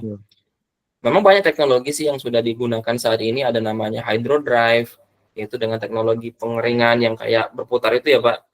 Ya cuman itu kan butuh energi gitu kalau saya pikir. untuk mengeringkannya kan gitu, butuh conveyor dan lain-lain. Kalau ini gampang, kita cukup memainkan prinsip secara natural aja gitu, dan bisa selesai sampah itu dengan cepat habis, karena kapasitas ini adalah sekitar 40 ton ya Pak, kapasitas alat, tapi ini bisa mengolah 20 ton per hari. Seperti itu. Dan kalau hasilnya residunya juga rendah, 30 meter kubik itu dapat cuma 3 kg abu, yang menunjukkan bahwa pembakaran di sini sangat efektif dan insulasi di sini sangat bagus, sehingga suhu di sini sangat tinggi. Seperti itu. Baik, terima kasih Pak. Ya Pak, sama-sama. Ya baik, mungkin ada lagi pertanyaan dari Pak Sadar Tobing. Kami persilahkan Pak Sadar.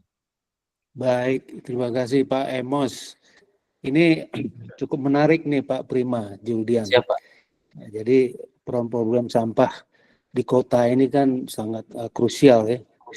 Cuman teman saya dari BRIN, Profesor Wenten tuh belum pernah ngomong nih masalah ini. Wenten mungkin kenal ya. Kenal Pak. Dewan Dia nggak Pengarah. pernah cerita itu. Ya ini memang di kota ini problem sampah itu luar biasa, apalagi DKI ya. DKI itu, makanya teman saya juga itu Pram itu pusing juga ngadapin itu apa sampah. Jadi ini apa yang diutarakan tadi cukup menarik ya, bisa menghasilkan gas, kemudian pellet, kemudian apa karbon black, luar biasa itu. Nah, mungkin yang mau saya tanyakan seperti gas itu udah bisa ditentukan nggak jenisnya, bahkan ada metan atau apa begitu kan. Kemudian pellet, untuk pellet itu kira-kira yang pengguna pellet sekarang itu industri apa saja? Apakah masih banyak yang butuhkan pellet itu, sehingga nanti kan kalau ini apa produksi itu luar biasa itu dilemparkan ke sana gitu. Dan kemudian terakhir mungkin masalah lokal konten ya. Tadi kan peralatannya pengolah sampah tadi yang 40 ton per hari itu lokal kontennya itu bagaimana kira-kira? Itu saja saya kira. Makasih. Iya. Kalau kita mau dari yang paling terakhir ya Pak. Kalau untuk yang tadi, yang insinerator tadi itu 100% itu dari lokal konten Pak. Termasuk bahan bajanya itu kita buat sendiri Pak. Karena emang di sini tadi saya sampaikan tadi di terakhir, di slide akhir tadi, bahwa itu kita bermitra Pak. Kita bermitra riset gitu dengan PT yang memang mengembangkan itu, dan kebetulan juga saya inventornya juga, bersama kita mengembangkan insinerator tadi, dan kita sampai saat ini kita tidak pernah menggunakan bahan-bahan yang langsung jadi beli ya, kecuali mungkin kayak ada beberapa besi lah yang beli. Tapi kalau untuk bagian utamanya tadi, yang bagian yang panas tadi, insinerator tadi, itu kita pesan, kita custom. Kita custom itu, kemudian juga refraktorinya juga itu juga custom. Itu juga dari tanah Magetan khusus gitu, karena memang di sana itu memang kandungan AL-nya tinggi. Nah, jadi emang dia penghantar panasnya bagus sekali seperti itu. Nah, kemudian juga yang tadi mengenai pellet Pak, yang pertanyaan berikutnya, kalau untuk pellet tadi saya sudah sampaikan bahwa kalau untuk harga pellet kan 1.600 biasanya di pasar, kalau harga yang, karena mereka pemain pellet ini tidak mau biasanya membeli yang eceran, membeli yang tonase. Nah, harga itu 1.600. Cuman kalau misalnya nanti kualitas pelletnya jelek gitu, tidak usah khawatir Pak, karena di beberapa tempat ketika kami bertanya dengan mitra kami di sini, Trinsan Sinergi ini, karena dia supplier pellet juga, kewalahan karena walaupun jelek juga pellet itu masih dicari gitu. Cuman syaratnya, walaupun tadi nilai kalorinya 3.000 kan masih, itu kan jelek, kategori itu masih jelek, 3.000, tidak di atas 4.000. Cuma syaratnya yang penting adalah tidak ada mengandung abu yang tinggi. Jangan sampai pellet itu habis di abunya. Kan pellet ini masalahnya adalah dia ini cepat sekali habis dibandingkan dengan arang gitu. Karena arang itu kan dari alami ya Pak, sudah benar-benar dia rapat padat gitu. Ininya komposisinya. Tapi kan kalau pellet itu kan cuma dikompres. ranting, daun dikompres, sehingga dia kalau pemakaiannya kayak tadi ya, penggunaan pelet yang di sini aja dengan LPG mereka pakai sekitar 8 kg per jam gitu. 8 kg per jam pelet itu. Nah, kalau pakai arang setengahnya cuma 4 kilogram gitu per jam gitu. Nah, dan apa tadi, ketika kita tahu bahwa tadi dia hanya 8 kg per jam, kalau peletnya itu masih banyak mengandung abu, artinya pengotor-pengotor yang tidak bisa kebakar, justru itu akan menyebabkan boros, sehingga harga pelet itu menjadi apa namanya itu, penggunaan pelet itu menjadi tidak efisien. Ngapain kita ibaratnya ngebakar sesuatu yang tidak bisa dibakar gitu istilahnya. Persennya itu tidak kebakar. Nah, itu kan tidak efektif. Nah, makanya permintaan pelet itu mereka mensyaratkan bahwa kadar abu biasanya maksimal di bawah 10%, kadar air itu di bawah 20% gitu, Pak. Nah, itu yang paling penting itu kita pegang di situ. Kalau soal permintaan tidak usah khawatir, pasti asalkan kita bisa memenuhi kriteria. Kalau nilai kalor nggak ada masalah. Seperti itu. Terus lagi mengenai pertanyaan yang tadi ya, Pak, mengenai Syngas ya, Pak ya. Iya. Dari tadi. Nah, ke Syngas tadi kan kalau kita lihat dari komposisinya itu tentu kita bisa, Pak. Kita udah karakterisasi komposisi. Nah, kalau kayak gini ya, Pak ya. Contohnya ini dari gasifikasi yang dari FoodZBet ya. Ini Bapak bisa lihat bahwa metananya itu 16,9% dan nilai H2-nya itu per CO-nya itu lebih besar dari 1. Dan nilai CV-nya itu 8-12 megajoule per meter kubik. Ini jauh lebih baik dibandingkan dengan tipe yang fixed bed. Nah, kelihatan dari apinya yang warnanya biru ya. Bapak bisa lihat di sini, ini warnanya biru apinya. Nah, kalau kita pakai fixed bed, memang dia lebih keuntungannya, kerugiannya adalah dia lebih kecil, Pak, nilai kalorinya. Dan nilai api juga tidak begitu terang pembakarannya. Tapi kalau fixed bed itu kita diuntungkan dengan bisa memanfaatkan biochar tadi sebagai bahan bakar lagi. Nah itu. Tapi kalau FoodZBet nggak bisa karena dia harus dalam serbuk gitu. Jadi apu. Kalau dia ini kan kalau ketika yang ini sudah cuman apa ya kepake, biasa dia kalau fixed bed itu jarang sekali, Pak, bisa habis 60% ke atas. Dia biasanya di bawah 50% itu.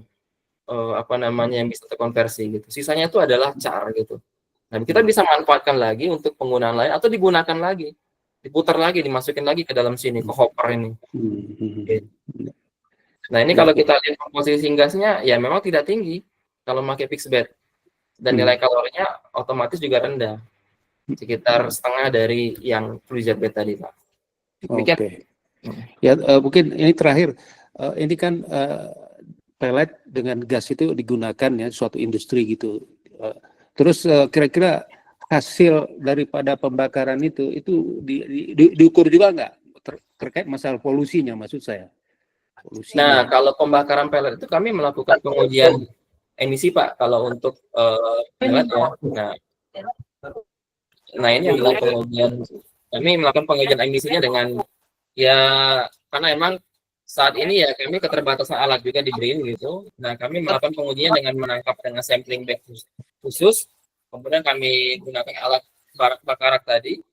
Nah, hasil dari pengujiannya itu ini, Pak, hasil pengujian emisi. Kenapa saya ngambil yang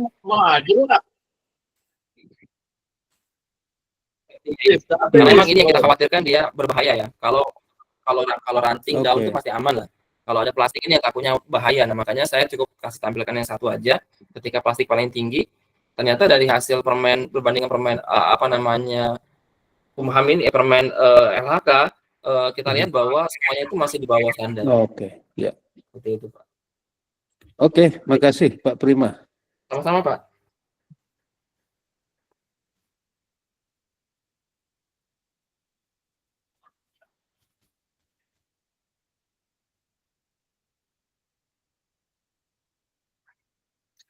Baik, mungkin masih ada pertanyaan.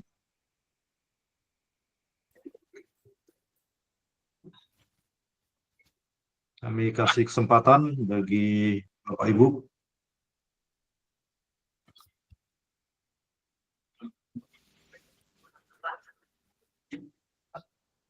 Ya, ada Pak Armanto Pardamian. Ya, kami silakan. Selamat sore, Pak. Selamat sore, Eh, Pak. Pak Prima, terima kasih presentasinya. Menarik desain dari alatnya. Tapi saya mau tanya sedikit, Mas, tentang alatnya itu kita punya gas outputnya itu ada di berapa Celsius ya, Mas? Berapa ya temperatur gas keluarannya? Alat yang mana, Pak? Pak Arman? Pak Yang Armanto? tadi, yang pembakarannya tadi. Insinerator. Iya, insineratornya. Oh, gitu. Pembakaran di insinerator yang paling ini, Pak, yang di bagian egg house-nya itu memang masih tinggi, Pak, temperaturnya. Itu Halo. masih di atas 500 derajat, Pak. Gitu. Nah, yang di sini ya, Itu Pak. yang di nomor 10 ya, Pak? Iya, betul. Ya.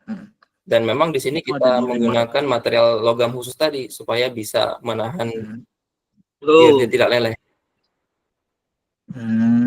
Jadi kalau dia di 500 derajat, Pak, keluarannya itu ada masalah nggak nanti ya?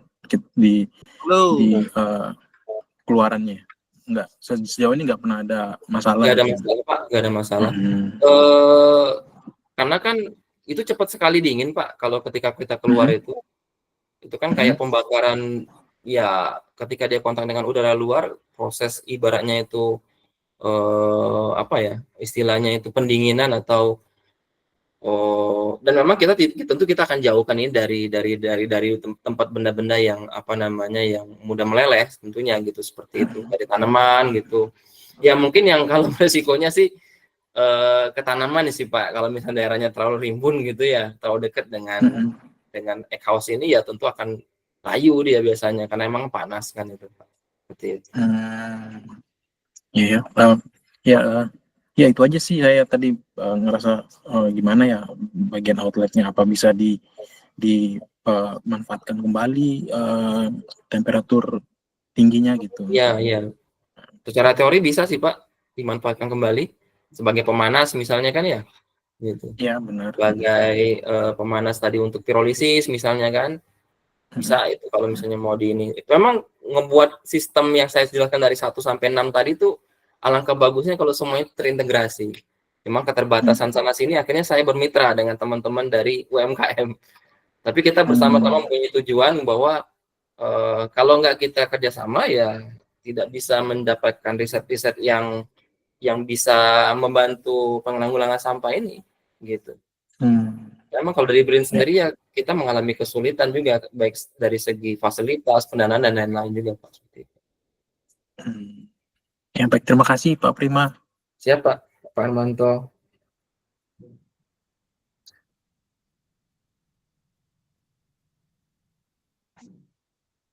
Ya baik, mungkin masih ada yang mau bertanya. Mungkin ada kesempatan 1 atau 2 pertanyaan lagi ya. Kami persilakan Bapak Ibu.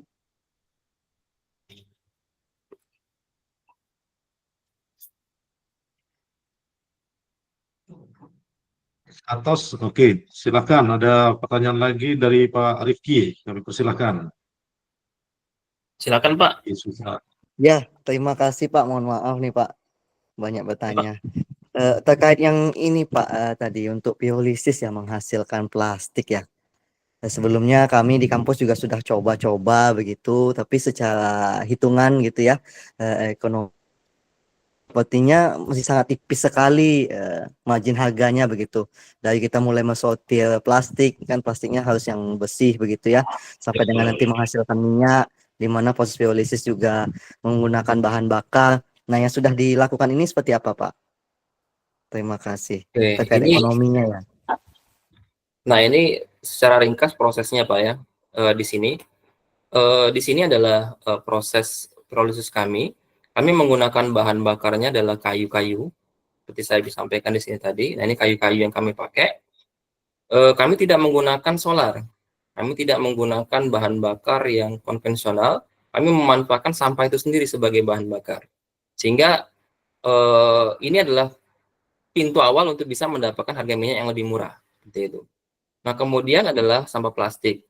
Memang sampah plastik itu memang yang kita peroleh pengalaman dari ketika kita mendapatkan sampah plastik itu cenderung kotor.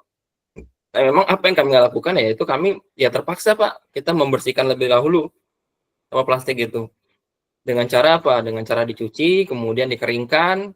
Karena emang kalau kita masukin dia apa adanya tanpa kita bersihkan ya otomatis akan menambah car di sini. Nambah car di sini ya akibatnya ya rendemen yang dihasilkan juga sedikit gitu Pak. Seperti itu. Nah, kemudian dari setelah kita proses, ketika ini udah nyampe panasnya dengan menggunakan api, kemudian nanti baru kita mulai masukkan dengan apa namanya plastik dari sini Pak. Sini kita menggunakan teknologi yang continue. Continue kenapa? Karena kita di teknologi kita ini adalah satu-satunya teknologi yang di Indonesia ya, setahu saya ya Pak ya, yang bisa beroperasi continue. Nah, operasi continue bagaimana maksudnya? Jadi kita bisa mengoperasikan atau produksi minyak itu secara terus-menerus tanpa harus menunggu dia kayak kita harus merebus sesuatu. Nah, biasanya pirolisis itu mereka teknologinya yang saat ini ya kebanyakan mereka memasukkan plastik kemudian akan ditunggu sekitar 4 sampai 5 jam kemudian baru dipanen minyaknya. Kalau kami enggak, mau dia dimasukin ke sini, ketika dia diputar di sini namanya auger ya Pak, teknologi reaktor auger. Ada apa namanya di pinggirnya itu ada apa namanya spiral sehingga dia bisa berjalan ini plastiknya. Plastik yang kami inputkan di sini kan seperti ini nih, yang masih dalam bentuk bundelan ya, biar lebih mudah. Kenapa kami masuknya dalam bentuk diikat? Karena emang untuk memudahkan dia jatuh ke dalam sini. Nah, ketika di sini kami terus melakukan penghisapan gas yang dihasilkan di sini agar dia terkondensasi bersama dengan minyak tadi yang telah diperoleh. Nah, konsekuensinya memang akibatnya dari proses pirolisis ini kita tidak mendapatkan hasil yang 100% yang matang. Kenapa? Apa tuh matang maksudnya? Jadi minyak itu kalau dia tidak sampai 5 jam digodok istilahnya dalam pirolisis itu tidak akan berubah menjadi minyak sempurna. Nah, konsekuensinya akan menjadi produk-produk lain seperti apa? Wax tadi. Nah, Bapak dan Ibu. Nah, wax tadi, tapi kan wax ini kan masalah nih, bagaimana cara menggunakannya. Karena wax itu kan padat tuh sama wax. Wax itu kayak bayangannya kayak pasta tomat ya, tomat itu nah. Kayak wax kayak gini, Pak. Kayak apa? Kayak pelumas. Nah, ini kan tidak bisa kita manfaatkan. Kalau kita ini perlu proses lagi tambahan kalau kita pengen menjadikan dia cair lagi. Nah, sebenarnya kalau kami berpikirnya, kami di awal konsepnya memang berpikirnya jadiin minyak ini dulu. Tapi setelah kami pikir-pikir, ngapain dijadiin minyak ini? Toh juga ini nilai spesifikasinya sulit sekali untuk dicapai. Karena emang kalau ngejar minyak ini untuk jadi spesifikasi transportasi ya banyak sekali parameter yang tidak masuk. Baik itu mau di teman-teman bisa lihat nanti kalau misalnya berkunjung kemanapun pirolisis, paling yang akan ditunjukkan adalah hasil setan number, kemudian kalau nggak salah 2 lagi, poinnya saya lupa. Nah, cuman itu doang. Padahal kalau spesifikasi minyak yang ada di komersial itu biasa sampai 20 parameter. Nah, kalau kita di-compare dengan istilahnya minyak yang standar konvensional tadi, ya tentu tidak akan masuk ini standarnya gitu. Karena sampah itu variatif, saya bilang di awal tadi. Tidak stabil komposisinya dari hari ke hari, tergantung dengan inputnya. Nah, untuk itu gampangnya adalah sampah itu, minyak plastik yang udah diperoleh itu ya langsung dibakar saja. Jadiin dia bahan bakar, misalnya untuk di burner, di industri, pengganti solar industri ya. Atau kita bisa gunakan tadi untuk di kompor gitu, seperti itu. Dan ini kalau kita yakin dengan teknologi seperti yang kita terapkan ini, kita bisa ngejual harganya yang jauh lebih murah. Sehingga kita bisa profit gitu. Apalagi kalau kita compare dengan penggunaan LPG. Yang mana LPG kan masih subsidi 87 triliun. Kita bisa ngomong tuh. Kalau kita menggunakan teknologi ini, subsidi bisa kita kurangin. Ya kan gampang. Terus asalkan ini dibangun di tiap-tiap TPST yang ada di daerah seluruh Indonesia, suplai bahan baku aman, tinggal kita perbanyak aja nih kompornya dijualan di sini. Kompor ini juga kita udah kita buktikan dengan mitra yang di Balikpapan yang di sini tadi saya bilang tadi bahwa kompor ini juga berjalan baik, apinya biru sama kayak LPG. juga relatif aman kan seperti itu. Nah itu kalau kami melihat seperti itu Pak Rifki, bagaimana biar dapat profit gitu kalau penggunaan prospirolis itu. Seperti itu Pak. Terima kasih Pak.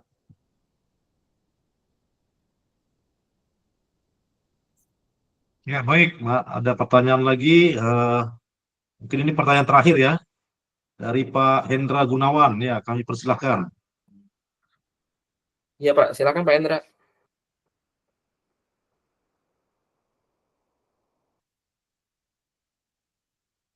Ya, silakan Pak Hendra. Suaranya belum kedengaran.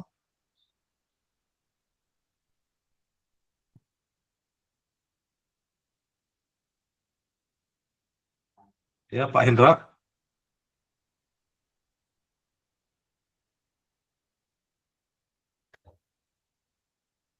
Halo, Pak Hendra.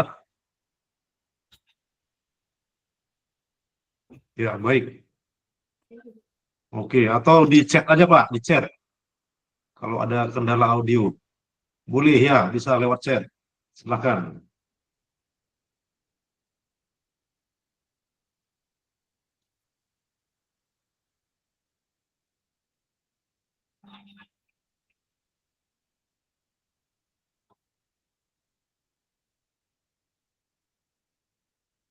Ya, saya bacakan pertanyaannya. Saya mau menanyakan tentang perizinan membuat insinerator. Ya, itu kira-kira pertanyaannya Pak Prima. Silakan Pak Prima. Iya Tentang Pak. perizinan membuat insinerator. Nah ini saya agak sulit menjawabnya ya Pak kalau untuk perizinan ini ya Pak ya. Tapi kan pastinya gini, kalau pengalaman dari teman kami, mitra kami yang berkecimpung di insinerator ini, mereka pun juga sulit untuk menjual insinerator ini karena memang pertama memang paten. Paten itu mesti ada kalau kita pengen ngejual insinerator ini. Dan alhamdulillah paten kami udah kami bikin. Kemudian yang kedua adalah kita itu harus melakukan pengujian apa namanya, uji layak jalan sama uji emisi gitu. Nah di sini memang kesulitannya memang kalau untuk kami gitu bersama mitra ini ya. Jadi mereka ini juga tidak bisa menjual kepada perusahaan-perusahaan yang besar gitu, karena memang biasanya kan akan terbentur dengan administrasi yang panjang. Nah, biasanya mereka menjual kepada Pemda-Pemda, kemudian juga industri-industri kecil menengah gitu yang administrasinya itu tidak begitu panjang seperti itu. Nah, caranya tadi saya bilang itu tadi ada sertifikat jalan itu, sertifikat layak jalan sertifikat layak operasi. Nah itu yang itu biasanya diterbitkan oleh Kementerian Perindustrian, kemudian juga sertifikat uji emisi yang diterbitkan oleh Kementerian Lingkungan Hidup atau Sarpedal gitu seperti itu. Nah itu perlu ada gitu seharusnya ya Pak gitu. Nah memang kalau untuk insinerator sendiri memang kita kalau yang partner ini ya setahu saya dia belum melakukan itu, dan ya akibatnya memang segmentasi pasarnya juga terbatas seperti itu Bapak dan Ibu.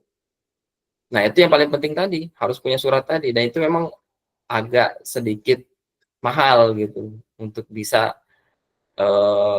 mendapatkan itu, dan itu juga menjadi permasalahan bagi teman-teman inventor-inventor yang non BRIN ya, daerah-daerah yang mereka mungkin terbatas di finansial tadi. Nah memang akibatnya yang bermain insinerator ini ya, akibatnya adalah investor-investor dari asing kebanyakan, karena emang secara administrasi tadi dia sudah terpenuhi. Jarang sekali di Indonesia itu apa namanya itu off-taker atau stakeholder yang menangani masalah pengolahan sampah itu yang berbasis thermal dan lain-lain itu yang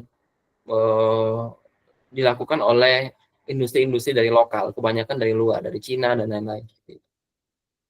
Demikian Pak.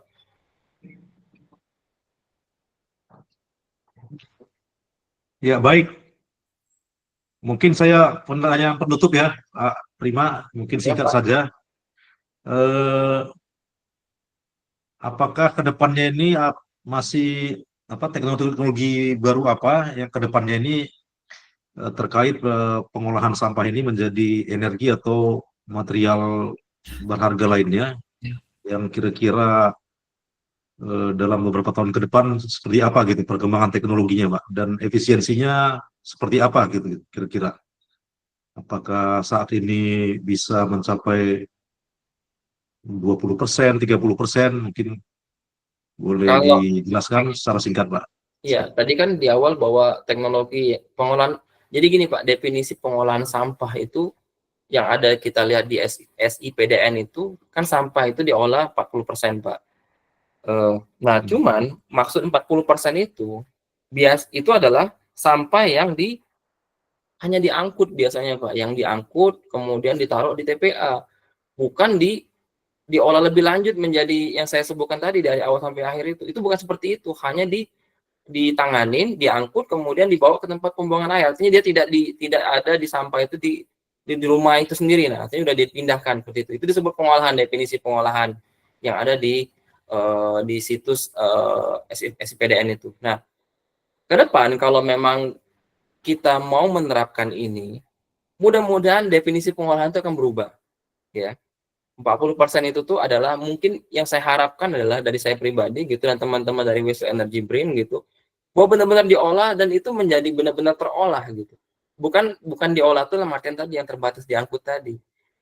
Ya mudah-mudahan kita mau dari yang skala dari yang apa namanya proyek-proyek strategis dulu lah Pak. Seperti misalnya kan World Bank kan lagi menggelontorkan dana di beberapa tempat yang untuk pengolahan sampah terpadu yang salah satunya seperti di daerah Lebak dan kemudian juga di daerah Bukit Tinggi dan lain-lain. Nah, itu sebenarnya pilihan pengolahan sampah yang kami rekomendasikan nih kalau kami pikir tuh bisa dipakai gitu di sana.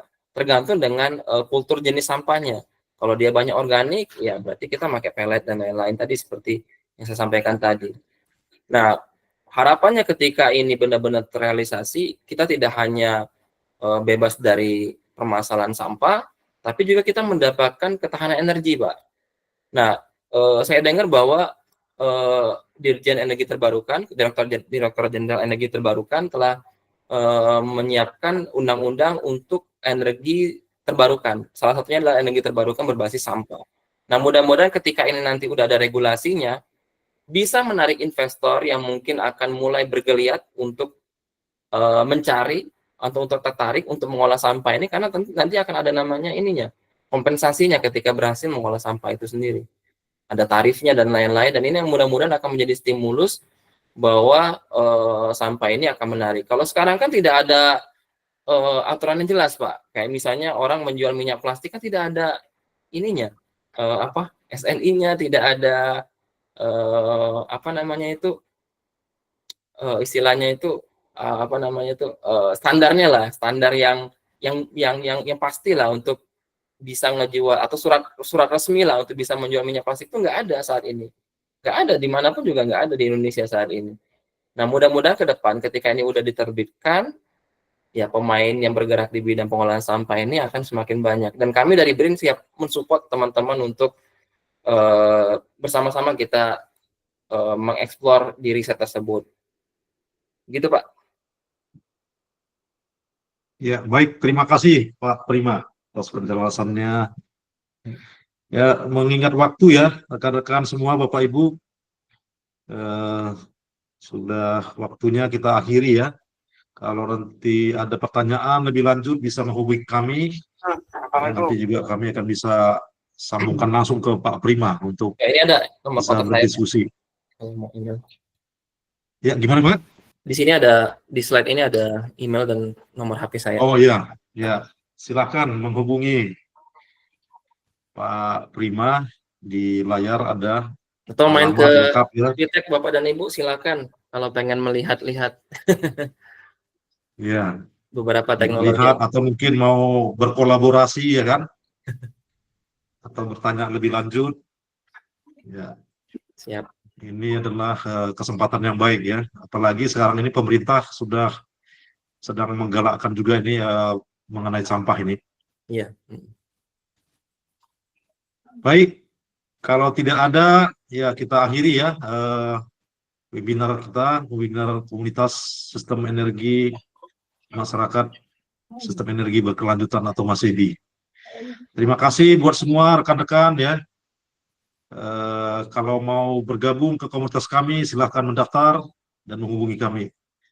Terima kasih semua, selamat malam. Terima kasih Pak Prima yang luar biasa. Ya, sama-sama Pak. Terima kasih Bapak dan Ibu. Mohon maaf Terima kalau kasih. Selamat malam. berkenan. Selamat malam semua ya. Selamat malam Bapak dan Ibu. Assalamualaikum. Assalamualaikum warahmatullahi wabarakatuh.